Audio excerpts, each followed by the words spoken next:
नोंथांमोना मोनसे आरामगोनां आरो जेंना गैयै दावबायनायनि मोनदांथिखौ नागिरदों नामा? STFआनि अनगा आरो जेबो गैया। STFआनि गोदान बास सिबिथायखौ नोंथांमोना दिनैनिफ्रायनो लानो हासिगोन।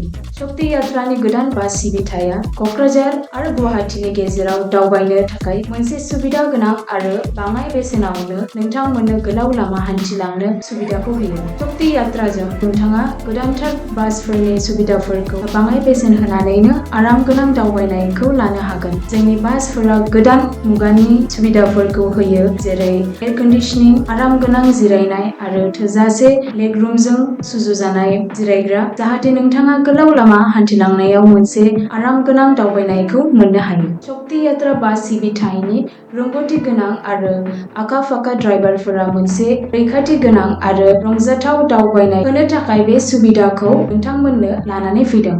STFआ बास सिबिथाया नोंथांनि टिकेट बुकिं खालामनो गोरलै आरो जेंना गैयै खालामदों। नोंथाङा टिकेट बुकिंनि थाखाय प्रगति भवननि साखाथिनि टिकेट काउन्टारनिफ्राय अफलाइन आरो www.redbus.in वेबसाइटनि गेजेरजों अनलाइनबो बुक खालामनो हागोन। बिदिब्ला मानो नेथ'नो? STFआनि आरामगोनां आरो जेंना गैयै दावबायनायनि मोनदांथिखौ लाफैनो दिनैनो नोंथांनि टिकेटखौ बुक खालामदो।